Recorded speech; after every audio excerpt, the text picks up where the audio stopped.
Good evening, students. Today we are going to learn an important topic in science, that is acid, base and salt. So science is divided into three parts: physics, chemistry and biology. Physics deals with the physical changes, chemistry deals with the chemical changes, and biology deals with the organisms like us and the way they work. Acid, base and salt is the chemistry chapter. We here will learn what is acid, what is base and how is salt formed, and the applications we have for acid, base and salts in our day-to-day life. It's a very important topic and you will find a number of relationships of these chapters in your day-to-day life. So we'll begin by why acid, base, salts are important. Many day-to-day life substances like lemon, vinegar, toothpaste, mango, turmeric, table salt, etc. are simple examples of acid, base and salts. नींबू, vinegar, toothpaste, आम, इमली और नमक, ये सारी चीज़ें हमारे acids और बेस और सॉल्ट्स की हम लोग डे टू डे लाइफ में यूज करते हैं. So it's important to understand that and why certain substance taste sour and why some taste bitter. कोई कोई चीज़ खट्टी लगती है, कोई कोई चीज़ हमें बिल्कुल अच्छी नहीं लगती. ठीक है, वो सब चीज़ें हम इस चैप्टर में सीखेंगे क्यों ये सब होता है और क्यों किसी चीज़ को हम लोग एसिड बुलाते हैं, क्यों किस चीज़ को बेस बुलाते हैं, and why there is reaction between acid and base and what is the final product that is found from this reaction. These are all things we'll learn in this chapter. This is a very important chapter and you will learn a little more about this chapter, and I'll teach you something basic chemistry. It's called, you want to, before starting this chapter I'll teach you what is basic chemistry. Some simple chemistry, like let's see, we'll study simple chemistry. All things living, non-living, that are made of atoms. ठीक है, जो भी हम लोग living देखते हैं कि non living, जैसे टेबल, चेयर, हम लोग, एनिमल्स, वो सारी चीज़ें पूरे यदि आप शुरू से देखेंगे तो वो एटम से बनी है. एटम्स, ठीक है.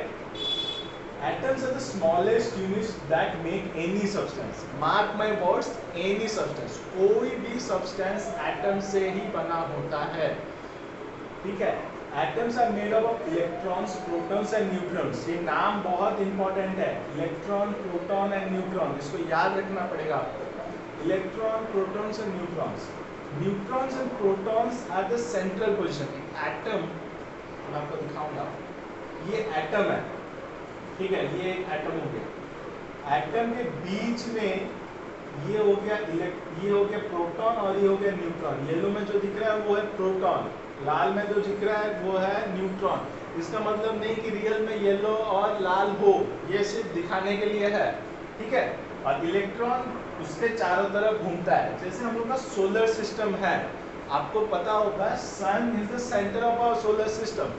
उसको समझ लीजिए, इसको समझ लीजिए प्रोटॉन और neutron.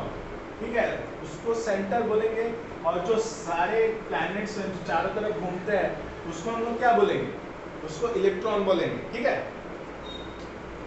The neutron protons from the central position of the atom and electron rotates around them. ये पूरा याद रखना है. ये चीज आपको 10th, 12th, 11th और बाकी के जीवन में ही काम आएगा. ये चेंज नहीं होने वाला. ठीक है. 2 or 3 atoms forms a molecule. Molecule क्या होता है, आपने बहुत बार सुना होगा molecules. Molecules of protein, molecules of fats, molecules of oxygen, molecules of hydrogen. ये चीज है कि 2 or 3 atoms when they come together they form molecules. ठीक है. अभी आपको डिफरेंस बताऊंगा. What is the difference between atoms and molecules. ये ऑक्सीजन का एटम है. एक ऑक्सीजन हम लोग जो सांस में लेते हैं, ऑक्सीजन आपने पढ़ा होगा, we inhale oxygen. Oxygen we inhale. This is the diagram of an atom of oxygen and this is the diagram of a molecule of an oxygen. Molecule of oxygen contains 2, mark my words, 2 atoms होते हैं oxygen के. जैसे आप देख पा रहे होंगे 2 atom है इनमें. ठीक है. 2 न्यूक्लियस हैं इनके. जैसे यहाँ एक है, यहाँ ऐसे 2 हैं. और इलेक्ट्रॉन इनके चारों तरफ घूम रहे हैं। ये समझ आ गया आपको? When few atoms or molecules come together, they form compounds by forming bonds. ठीक है, ये थोड़ा डिफिकल्ट हो रहा होगा समझने में, पर थोड़ा दिमाग लगाइए तो समझ जाएंगे। Few atoms or molecules, mark my words, atoms भी कंपाउंड बनाते हैं और मॉलिक्यूल्स भी। अभी मैंने क्या बोला था, बहुत दो या तीन एटम जब साथ मिलते हैं तो मॉलिक्यूल बनता है, और बहुत सारे मॉलिक्यूल मिलने पर एक कंपाउंड बनता है। पर ये नहीं मतलब कि दो तीन एटम मिलके कंपाउंड नहीं बना सकते, ये गलत है। दो तीन एटम मिलके भी कंपाउंड बना सकते हैं। ठीक है, when few atoms or molecules come together they form compound by forming bonds. bonds का मतलब क्या होता है? bonds कुछ नहीं, बस आप ऐसे समझ लीजिए मेरा दो हाथ ऐसे मिल रहा है, ये दो एटम है ऐसे मिल गए। ठीक है, दो एटम ऐसे आए ऐसे मिल गए, जो मेरा हाथ यहाँ पर ऐसे उंगलियां जो बीच में हो रही है उसको बॉन्ड हो गया। वैसे ही एटम भी ऐसे बॉन्ड बनाता है। ठीक है, बाकी आप बॉन्ड के बारे में धीरे धीरे आगे की क्लास में जानेंगे। जैसे आप बड़े बड़े क्लास में जाएंगे 8, 9, 10, 11, 12, आप बाकी की चीज़ जानते जाएंगे। अभी के लिए आपको इतना जानना है कि when few atoms or molecules come together they form compound by forming bonds. बस ये नाम याद रखना है, compound are formed by bonds. ठीक है, compounds have different properties then they are constituent atoms. ठीक है, ऑक्सीजन हम लोग सांस में लेते हैं, वो एक गैस है, हम लोग सांस में ले रहे हैं ऑक्सीजन। हाइड्रोजन भी वैसे गैस होता है। ठीक है, लेकिन ऑक्सीजन और हाइड्रोजन और ऑक्सीजन जब साथ में मिलते हैं पानी बनता है। पानी आप लोग पीते हैं, वो एक लिक्विड है। ठीक है, इसलिए जो भी कंपाउंड बना H2O ये कंपाउंड होता है। ठीक है, कंपाउंड का जो भी प्रॉपर्टी होता है वो अपने एटम जो भी वो यूज किया होता है। देखिए, एटम हो गया ऑक्सीजन एटम, मॉलिक्यूल हो गया हाइड्रोजन। ठीक है, देख रहे हैं, मैं पहले बता रहा हूँ कि बॉन्ड का कंपाउंड का फॉर्मेशन एटम से भी हो सकता है, मॉलिक्यूल से भी हो सकता है। समझ गए? इससे कंपाउंड जो बनता है उसका केमिकल कॉन्स्टिट्यूशन जो भी मतलब उसका प्रॉपर्टीज होता है, जो भी वो मतलब जैसा भी वो होता है वो अपने कॉन्स्टिट्यूएंट एटम्स मतलब जिससे बना हुआ होता है उससे अलग होता है, वो सिमिलर नहीं होता। ठीक है, compounds are different property than their constituent atoms. ये समझ में आया? Compounds are written in a special format called chemical formula. ये जो आप देख रहे हैं H2O, this is called a chemical formula. इस चैप्टर में हम लोग ऐसे बहुत सारे केमिकल फार्मूला के बारे में जानेंगे। ठीक है, ये एक डायग्राम में दिखा रहा हूँ मैं। ऑक्सीजन और हाइड्रोजन के बीच में जो ये डंडा दिख रहा है आपको, इसको बॉन्ड बोलते हैं। जैसे मैंने बोला उंगलियां यहाँ मिल रही हैं, वो एक बॉन्ड फॉर्म कर रही हैं। तो ऐसे ही ऑक्सीजन और हाइड्रोजन को मेरे दो हाथ की तरह समझ लीजिए, दो पास आए और दोनों ने बॉन्ड फॉर्म किया। ये जो हाथ मिल रहा है उसको बॉन्ड बोलते हैं। यही ऐसे उसको लिखने पर ऐसा दिखता है, बॉन्ड्स। ठीक है, ये थोड़ा डिफिकल्ट हो रहा होगा समझने में, पर धीरे धीरे आपको और क्लियर होता जाएगा इस चैप्टर के साथ। ठीक है, like any other substance acid base salts are compounds made up of atoms. ठीक है, एसिड बेस और सब्सटेंस जो भी आप लोग देख रहे हैं वो सारी चीज़ें एटम से बनी होती हैं। एसिड बेस सॉल्ट्स ये भी एटम से बनी होती है, लेकिन ये बहुत डिफरेंट काइंड्स ऑफ एटम से बनी होती है, तो इसलिए कंपाउंड हो जाती है। ठीक है, acid in general are taste sour. Taste sours, sours का मतलब क्या होता है? खट्टा लगना। ठीक है, नींबू आप खा रहे हैं, नींबू खट्टा लगता है कि नहीं? वो एक एसिड है। ठीक है, बेस तीता लगता है, तीता बिटर लगता है। ठीक है, salts are the compound formed after the reactions of acid and base. Acid and base when they come together they form a reaction. Reaction मतलब आप दो चीज़ों को मिलाने के बाद एक प्रोसेस शुरू हो जाता है। उस प्रोसेस को हम लोग रिएक्शन बोलते हैं, केमिकल रिएक्शन। ठीक है, सॉल्ट्स कैसे फॉर्म होता है? सॉल्ट्स एसिड और बेस के मिलने के बाद सॉल्ट फॉर्म होता है। ठीक है, उसको हम लोग सॉल्ट बोलते हैं। एसिड्स, अब बस एसिड किसको बोलते हैं? एसिड तब से आप बोले जा रहे हैं, एसिड का मतलब क्या? Acid, these are the compounds which are rich in hydrogen ions. Mark my words, not hydrogen atoms, मैं बाद में आपको बताऊंगा आयंस और एटम में डिफरेंस क्या होता है, एटम्स और आयंस में। These are the compounds which are rich in hydrogen ions, but in general, जैसे layman language, जैसे हम लोग साधारण भाषा में बोलने के लिए हम लोग बोल देते हैं acids are the compound which taste sour, but ये सारे acids के लिए ठीक नहीं है। बहुत सारे एसिड को आप टेस्ट नहीं कर पाएंगे, जैसे कि मिनरल एसिड HNO3, जो नाइट्रिक एसिड है, जो आप अपने घर में बेसिन, सिंक, कमर्ड साफ करने के लिए यूज करते हैं, उसको आप मुंह में नहीं ले सकते, मुंह जल जाएगा आपका, तो उसको टेस्ट नहीं कर सकते। तो हर एसिड के लिए ये सच नहीं होता कि वो टेस्ट सावर है, पर ऐसे नॉर्मल लैंग्वेज में बोलने के लिए हम लोग बोल देते हैं कि acids are the compound which taste sour, but it's not true for most of the acids. ठीक है, this is not true for most of the acid, जैसे मैंने बताया ये सारे एसिड्स के लिए सच नहीं है। Acid is a word derived from the Latin word Acer. ये सब जानने की बात है, इनको याद रखना इतना जरूरी नहीं है, लेकिन आपको ऐसे ये वर्ड सिर्फ याद रखना, acer, acer which means sour. ठीक है, खट्टा। Classification of acids are based on their nature और द ओरिजिन। ओरिजिन कहाँ से वो एसिड मिला है is based on two, organic acid and inorganic acid. Organic acids are found in plants and animals. These are organic things that gives us this acid. Inorganic things are inorganic acids are the acid we find in the earth crust. जैसे gold, silver, वो सब inorganic चीजें हैं, वैसे भी हम लोग को एसिड मिलता है। Organic acid, these are formed in plants and animals. So बता चुका हूँ मैं। Organic in origin, these are not so strong acid, these are weak acid. I'll tell you the further, when we start in further classes, I will tell you what is the difference between weak acid and a strong acid. They are not having harmful to consume. They are not harmful to consume. Does lemon is harmful to consume? आप नींबू खाने से कोई आपको तकलीफ होता है? नहीं, पर आप नाइट्रिक एसिड जो बेसिन के लिए यूज होता है वो आपको पी लेंगे तो आपको मुंह जल जाएगा पूरा। तो इसलिए organic acids are not harmful to consume. There is a certain examples of organic acid, and we will have a table in our book that will show you the different organic acid present in the different food you are consuming. There is a certain example, the vinegar.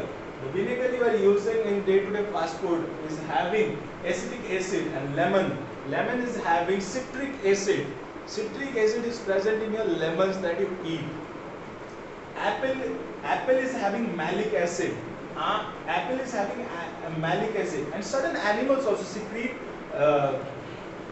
organic acids that is called formic acid. Ants में काटने पर जो जलन होती है उसका कारण यही है, formic acid.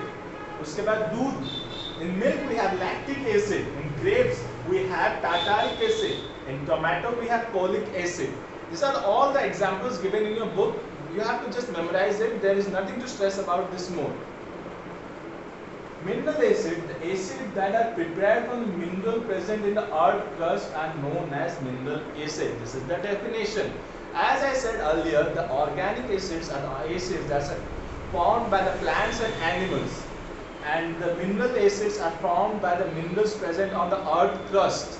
You understanding me? The minerals present on the earth crust, just like the gold and silver we take out from the earth crust, there is certain minerals that gives us the mineral acids. Mineral acids are known as also inorganic acid. Organic mineral acid. Inorganic acid को mineral acid भी बोलते हैं. Mineral acid should never be tasted and should be handled with care. जैसे कि मैं पहले भी बता चुका हूँ कि मिनरल एसिड HNO3 हो गया, H2SO4 हो गया, ये सब बाकी के नाम है जिसको आपको पूरा याद रखना है। ये आज के लिए काम एक ही चैप्टर के लिए नहीं है, आगे भी जब आप बड़े क्लासों में जाएंगे 8, 9, 10, 11, 12 ये नाम बार बार आएंगे, तो यही अच्छा होगा कि आप अभी से याद कर लें इन नाम को। ठीक है, mineral acids are never to be tested, इनको मुंह में लेना अलाउड नहीं है, बिल्कुल भी अलाउड नहीं है यदि आपको अपने जीवन के प्रति थोड़ा भी मन हो रखने का। ठीक है, should it be handle with care, हाथ में गिर गया पूरा बर्न हो जाएगा। एसिड बर्न्स आप गूगल करके देख सकते हैं, बहुत ही खतरनाक होता है एसिड बर्न। ठीक है, they are very corrosive and can cause serious damage to skin and cause burn. जैसे कि मैंने बताया एसिड बर्न हो सकता है यदि आपके हाथों में गिर गया, ठीक है। First inorganic acid discovered was nitric acid. Nitric acid नाम यहाँ देख लीजिए इज HNO3। ये फॉर्मूला और ये नाम पूरा याद रखना पड़ेगा आपको। इसका नाम है, पहला inorganic acid that was discovered is called nitric acid, that's formula is HNO3। Nitric acid is used in cleaning ornaments for gold and silver. Gold and silver दुकानों में जाएंगे आपको नाइट्रिक एसिड मिलेगा, जिससे वो जो काली पड़ जाती है गोल्ड और सिल्वर की ऑर्नामेंट्स, उनको साफ करने के लिए जो यूज होता है उसको बोलते हैं नाइट्रिक एसिड, ठीक है। ये यूज हो गया। Hydrochloric acid that's HCl is used to clean basins, sinks, floors in home। बता रहा हूँ, पहले से बता चुका हूँ, nitric acid and hydrochloric acids are used in home to clean basins, sinks and kitchen floors। These are used in other uses includes industrial use and laboratorial use। In higher classes you are going to do certain experiments that will include these inorganic acids that will go with further। Difference between weak and strong acids, पहले भी मैं बता चुका हूँ, acids are the substance which are having free hydrogen ions, not atoms. Ions और atoms के बीच में डिफरेंस मैं आपको अभी बताऊंगा इस स्लाइड के बाद। Acidity depends on the amount of hydrogen ions, not atoms, are present in a substance. Hydrogen ions not atoms, मैं बार बार इसलिए बोल रहा हूँ कि आपको समझ आए, ये दोनों अलग चीजें हैं, एटम्स और ions are present in a substance. Mineral acids are like hydrochloric acid, sulphuric acid and nitric acids are strong. ये पूरा जनरल रूल है कि इनऑर्गेनिक या जिसको हम लोग बोल रहे हैं mineral acids are very strong acids, they has to be handled, they should be handled with care and shouldn't be tasted। बार बार बता रहा हूँ, मिनरल एसिड को मुंह में नहीं लेना है।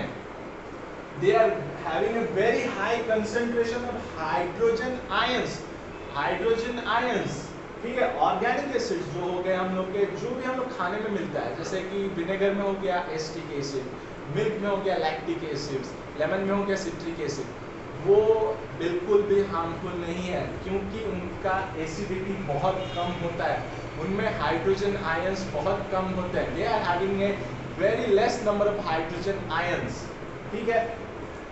Due to this less hydrogen concentration they are less corrosive and so used in food materials. इनके लेस कोरोसिवनेस का मतलब है लेस हाइड्रोजन आयंस। इनके लेस कोरोसिव होने से ही हम लोग इनको मुंह में ले पाते हैं, मिनरल एसिड को नहीं, ठीक है। समझ आएगा? Difference between weak and strong acid. Weak acids are those having less number of hydrogen ions. Strong acids are having more number of hydrogen ions. Examples of strong acids: sulfuric acid, nitric acid, and hydrochloric acid. And examples of weak acid is citric acid, acetic acid, lactic acid, malic acid, and etc. etc. etc. That is given in your books. You have to remember all of them. Difference between ions and atom, sir तब से hydrogen ion hydrogen atom बोले जा रहे हैं, उनका मतलब क्या होता है? हाइड्रोजन एटम और हाइड्रोजन आयंस में डिफरेंस क्या है, ये मैं आपको भी बताऊंगा। एटम्स और आयंस बाय डेफिनेशन का मतलब, डेफिनेशन पहले एक जान लीजिए। Atoms is the smallest unit of matter and ions is the charge chemical aspect. Charge, battery में आप देखे होंगे प्लस और नेगेटिव लिखा होगा। प्लस और नेगेटिव का कॉन्सेप्ट कहाँ से है? देखिए, मैं पहले भी बता चुका हूँ, electrons revolve around the nucleus and nucleus is having protons and neutrons. समझ आ गया? Protons P is positively charge, उसमें प्लस चार्ज होता है, जो बैटरी में प्लस लिखा होता है वैसा ही चार्ज उनमें होता है। इलेक्ट्रॉन्स एंड नेगेटिवली चार्ज, जो माइनस एंड होता है कोई भी बैटरी में, जो माइनस लिखा होता है, जो चार्ज उनमें होता है माइनस चार्ज, वैसे ही चार्ज इलेक्ट्रॉन में होता है, ठीक है। और एक एटम में इलेक्ट्रॉन और प्रोटॉन सेम होता है, इसलिए वो न्यूट्रल होता है। समझ आ गया? यदि आपके पास 5 ऑरेंज हैं और 5 एप्पल्स हैं और आपके पास से एक ऑरेंज चला गया, तो आप जब जूस बनाएंगे तो आपको ज़्यादा किसका टेस्ट आएगा, एप्पल का कि ऑरेंज का? एप्पल का आएगा, क्योंकि एक ऑरेंज कम हो गया है। सिर्फ दोनों जब साथ साथ होते तो आपको दोनों का टेस्ट आता, अलग कुछ टेस्ट आता, लेकिन अब आपको सिर्फ एप्पल का टेस्ट आएगा। इसीलिए जो एटम्स होते हैं, जैसे कि ये टेबल हो गया, टेबल में जो एटम्स हैं आप छूते हैं तो आपको करंट लगता है क्या? नहीं, क्योंकि वो इलेक्ट्रिकली न्यूट्रल है। न्यूट्रल मतलब कोई चार्ज नहीं है उसमें। जैसे बैटरी आपका प्लस और माइनस होता है, जो आप रिमोट में डालते हैं वो चलने लगता है, पर बहुत दिन बाद उसमें काम नहीं करता। क्यों नहीं काम करता? वो न्यूट्रल हो जाता है। ठीक है, न्यूट्रल आप सुने भी होंगे पहले, इसीलिए बोलते हैं एटम इज इलेक्ट्रिकली न्यूट्रल। ये चीज़ें थोड़ी हार्ड लग रही होंगी समझने में, पर बाद में मैं और एक क्लास लूँगा इसको और एक बार समझाने के लिए, इसको टेंशन नहीं लेना है। ठीक है, is charged neutral and is the positively or negatively charged. Ions are hydrogen ions. Hydrogen ions हो कि कोई भी सब्सटेंस का आयन हो, कोई भी एटम का आयन हो, वो चार्ज रखते हैं। आइदर उनमें एक इलेक्ट्रॉन ज़्यादा होगा तो उनको नेगेटिव चार्ज ज़्यादा होगा, आइदर एक प्रोटॉन ज़्यादा होगा तो उनमें पॉजिटिव चार्ज ज़्यादा होगा। जैसे मैंने अभी एग्जांपल दिया ऑरेंजेस और एप्पल्स में। एप्पल्स का, यदि एप्पल्स और ऑरेंजेस का जूस बने, 5 एप्पल 5 ऑरेंज का, एक एप्पल निकाल दिया, यदि हम लोग एप्पल्स को प्रोटॉन समझें और इलेक्ट्रॉन्स को ऑरेंज, ठीक है, यदि एक एप्पल निकाल दिया मतलब एक प्रोटॉन निकाल दिया, तो ज़्यादा किसका टेस्ट आएगा जूस में? ऑरेंज का। मतलब इलेक्ट्रॉन ज़्यादा हो गए, तो इलेक्ट्रॉन अभी माइनस चार्ज में था, माइनस चार्ज था, तो माइनस चार्ज जैसे ऑरेंज में ज़्यादा ऑरेंज टेस्ट आ रहा है तो उसमें माइनस चार्ज ज़्यादा हो गया, वो नेगेटिवली चार्ज हो गया। समझ पा रहे? चार्ज का मतलब नेगेटिव चार्ज ज़्यादा हो गया, मतलब इलेक्ट्रॉन ज़्यादा हो गए। समझ रहे हैं? जूस में जैसे ऑरेंज का टेस्ट ज़्यादा आ गया, इसमें इलेक्ट्रॉन ज़्यादा हो गए। वैसे ही यदि मैं एक ऑरेंज निकाल दूँ तो जूस में एप्पल का टेस्ट ज़्यादा आ जाएगा, तो उसमें प्रोटॉन ज़्यादा होंगे तो वो पॉजिटिवली चार्ज होगा। ये कॉन्सेप्ट आप अभी से जितना जल्दी समझ लें उतना अच्छा है, क्योंकि ये कॉन्सेप्ट आपको आगे जाके जितना भी क्लास आप पढ़ते जाएं यही कॉन्सेप्ट आएगा। आगे जितना भी चैप्टर आए 9, 10, 11, 12 में यही कॉन्सेप्ट आएगा कि positively and negatively charged atoms are called ions and positively charged ions are having greater number of protons than electrons and negatively charged ions are having greater numbers of electron than proton। ये difficult लग रहा होगा, लेकिन आप बार बार जब देखेंगे ये video आपको समझ में आता जाएगा कि मैं क्या बोल रहा हूँ। ठीक है, electrons are negatively charged particles, protons are positively charged particles, both are equal in number in atom। मैं पहले ही बता चुका हूँ, एटम न्यूट्रल होता है, मतलब उसमें कोई चार्ज नहीं होता। Ions are charged, ions are either negatively charge और पॉजिटिवली चार्ज। ये क्लियर हो गया? Atoms are either, atoms are neutral, उसमें चार्ज नहीं होता है। समझ आएगा? Electrons contain an equal numbers of protons. ठीक है, ये जो बता रहा हूँ एटम्स में ये न्यूट्रल हो गया, ये न्यूट्रल, इसमें आइदर पॉजिटिव या नेगेटिवली चार्ज होता है। ठीक है, atoms can be found freely. समझ आ गया? फ्रीली मतलब ये आप जो सांस ले रहे हैं वो ऑक्सीजन का एटम सांस ले रहे हैं, ये फ्रीली मिल जाता है। ये आप टीवी में जो प्लास्टिक लगा हुआ है इसमें जो एटम है, इसको मैं हाथ लगा रहा हूँ पर मुझे झटका नहीं लग रहा है, तो झटका नहीं लग रहा है इसका मतलब क्या है? वो न्यूट्रल है, इसमें चार्ज नहीं है। और आयंस का ऐसा नहीं होता है, ions are charge particles and they are only found in any liquid medium. Liquid में ही उनको सरवाइव करने में मदद होता है, लिक्विड मीडियम में वो सरवाइव कर सकते हैं अपने चार्ज के साथ। ठीक है, हायर क्लासेस में आप जैसे जाएंगे आपको समझ आएगा क्यों ये लिक्विड मीडियम में रहता है। ठीक है, अभी सिर्फ आपको इतना याद रखना है, ions are charge particles that are present either negative either positive। Positively is due to the excess of protons and negativity is due to the excess of electrons, and these are found in only liquid or in sometimes in gas. Gas में बहुत rarely मिलता है लेकिन liquid में हमेशा मिलता है, ठीक है। और एटम्स कोई भी स्टेट में न्यूट्रल होता है, उसमें कोई चार्ज नहीं होता, वो सॉलिड लिक्विड गैस सब जगह मिलता है, ठीक है।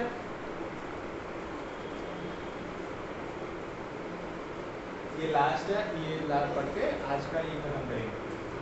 When we say acid is concentrated or dilute, आपको जब बोतल मिला होगा, आप अपने घर में देखेंगे जिससे HNO3 लिखा होगा कि लिखा हो कंसनट्रेटेड HNO3 कि डाइल्यूट HNO3, ऐसे लिखा होगा। Nitric acid concentrated, nitric acid diluted. वो कैसे डाइल्यूट होता है, कैसे कंसनट्रेटेड होता है, ठीक है। Concentrated acids are formed when huge amount of acid is added to water. आपको यदि क्या बोलते हैं, किसी चीज को डाइल्यूट करना है मतलब फीका बनाना है। सब्जी बना रहे हैं, सब्जी को थोड़ा और पतला करना है, मतलब ज्यादा मसाले हो गए हैं तो उसको थोड़ा पतला करना है। क्या करती है मम्मी, मम्मी उसमें पानी डाल देती है, पानी डालने पर वो थोड़ा फीका हो जाता है, ठीक है। वैसे ही concentrated acids are formed when a huge amount of acid is added to a small amount of water. ज़्यादा किसका क्वांटिटी है, एसिड का, एसिड ज़्यादा हुआ मतलब वो concentrated है। Dilute acid is formed when small amount of acid is added to huge amount of water. Water ज़्यादा है, एसिड्स कम है, तो ज़्यादा कौन हुआ, वाटर, तो ये फीका हो गया। फीका मतलब डाइल्यूट, डाइल्यूट हो गया ये। और याद रखिए हम लोग कभी भी we never add acids into, we never add water into acid. When we are diluting an acid, we are adding always acid to the water. We are never adding water to acid. Remember, it's written here. You have to be very careful about reading. Whenever we are diluting the acid, acid is added to the water. Acid is added to the water, not water is added to the acid. Because acid is less denser and it will sink down and cause a reaction that will spray acid on your face and it will cause burns. अभी आपको video दिखाऊंगा जिसमें आपको पता चलेगा कि acid कैसे, क्यों हम लोग क्यों पानी को एसिड में नहीं डालते हैं, एसिड को पानी में क्यों डालते हैं, ठीक है। What will happen when we add sulfuric acid on water? ठीक है, ऐसा बोतल में आता है सल्फ्यूरिक एसिड, ठीक, इसको हम लोग कंटेनर में ऐसे डाल दिए,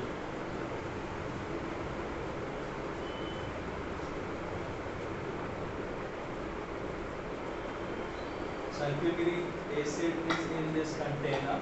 Mark my words, this thing water अभी डाल रहे हैं इसके अंदर।